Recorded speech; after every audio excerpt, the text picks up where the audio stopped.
There are two exciting moments when you raise chickens. The first is when you get them from the hatchery or your incubator, and the second one is when you can finally get them out of the brooder and into the coop, or at least to the outside. And that's because keeping chicks inside the brooder, especially if that brooder is inside of your living space, in your family room, or even if it's in the garage, it gets old very quickly and you really want to get them out as soon as possible.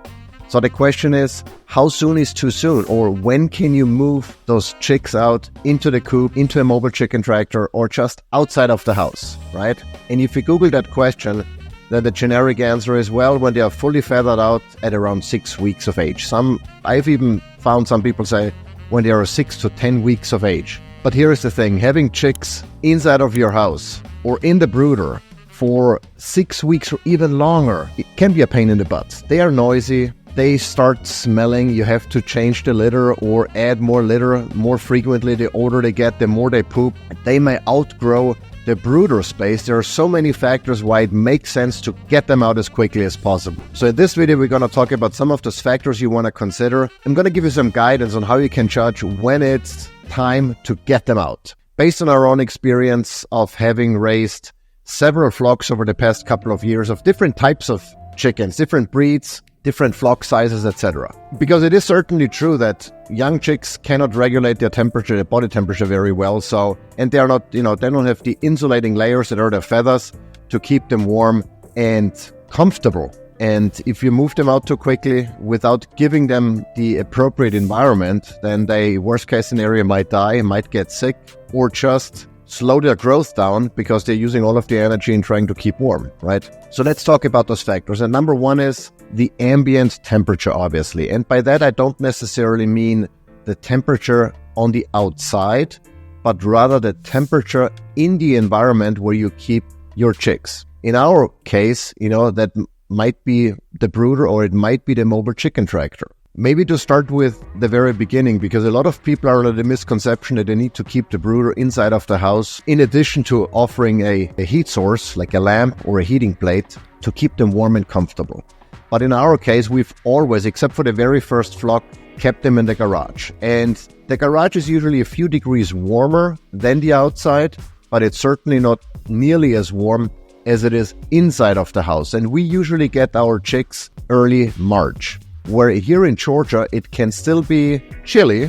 I mean, we have the last frost around mid of April, so there are still days where the temperature drops below the freezing point, and they're still out in the garage with a heating plate, usually in some cases with a heat lamp, and they are perfectly fine because the ambient temperature in the brooder space, or at least where the heating plate is, under the heating plate or under the lamp, is appropriate for the age of the chicks. And it doesn't really matter what the outside temperature is. And the same concept then extends to when we move them into the tractor. So what we usually do is at around week 2 or 3, we move them from the brooder in the garage to a mobile chicken tractor in our backyard.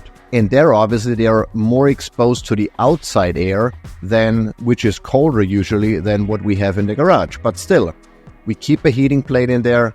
In some cases, like with our meat birds right now, we keep a heating lamp or two. So to provide them with an area where it's warm, appropriately warm for their age and stage of development, without worrying too much about the outside temperature. We've had some close to freezing temperatures here, even now that it's a beginning of April as of this recording, and they were perfectly fine outside. They were 3 weeks old, not fully feathered out, obviously, and they were perfectly fine just going under the heat plate or just under the heating lamp. Number two, that's related and potentially even more important than the outside temperature is wind and rain. You obviously want to keep them out of the rain. So in our mobile chicken tractor, they have a tarp over it so they don't get exposed to rain. They don't get wet, because when they get wet, they cool down dramatically, and it might not be enough to have a heat source there. They might still chill and get sick or die if they get wet. So keep them out of the elements, obviously. And the second one is wind. The thing is, with a chicken tractor, there is obviously a higher risk of wind blowing through than in our garage, because if the garage door is closed, there is no wind getting in, there is no breeze or anything. In the chicken tractor, there is a risk, but the tarp goes relatively far down, And we've had some nights where the wind was blowing really strong and it was super, super cold for Georgia, that is, meaning we had temperatures in the low 30s, close to the freezing point. And with the winds, it felt actually colder than it was. And so, we just made sure that where the wind was coming from, I put like a little, an old board or whatever on that side of the chicken tractor on the outside to prevent the wind from blowing directly on them. And then in combination with the heat source, they were perfectly fine. The third factor here then is the heat source, obviously. When you move them out and they are not fully feathered out, they might not be able to sustain outside or ambient outside temperatures, I want to say. So make sure that their ambient temperature is appropriate for their age. And so what that means for us is we typically offer them a heat source, either a lamp or a plate, until they are fully feathered out at around 6 weeks, give or take, depending on the breed, depending on, obviously you can see how feathered they are. We keep an eye on that. Once they are fully feathered, then we'll just remove the heat source and they're usually good to go. But until that point, we offer them a heat source, even if they're on the outside. So they have the choice of either venturing out from underneath that heat, which is what they do for most of the time during the day, in particular when the sun is shining. You barely see them under the heat source. And then at night, you typically see them huddle up under the heat source when temperatures drop. But we've had some cases, some flocks in the past, where they had access to a heat source and they just chose not to sleep underneath it. They would sleep a couple of feet away, exposed without the heat source, even when the temperatures dropped close to the freezing point, and they were fine too. They had a choice, they chose not to. The breed is another factor you need to take into account. There are some breeds that grow quicker and feather out quicker than others, and even sometimes within a flock you can see differences. Like right now, we have meat birds and egg layers. We incubated the egg layers. We got the meat birds from the hatchery.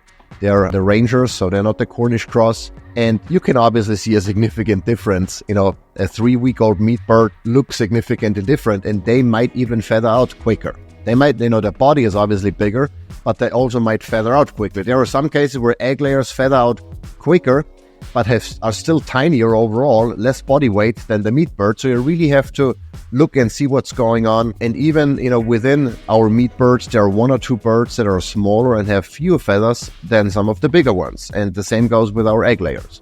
So you have to keep an eye on it, but breeds, the type of breed can make a difference as far as when it's safe to remove their heat and when it's safe to move them out. But those are usually the factors we take into account. We just look at them and see how they are. We offer them a heat source for as long as necessary until they are fully feathered out or getting close to that. Obviously, once we reach week 4 and 5, 6, and the weather is already warm, maybe, you are also in Georgia or here somewhere where it's fairly warm in late spring and summer, and temperatures don't drop, anymore below the 60s or even the low 70s, there is usually no need for a heat source. Just the fact that they're all together is enough, assuming you have a flock that's large enough. Now, if you only got 2 birds from the hatchery, I would offer them a heat source for significantly longer than if you got 30 birds, because they can obviously huddle up together and maintain heat significantly better than if you have a smaller flock or only a handful of birds. But the bottom line here really is,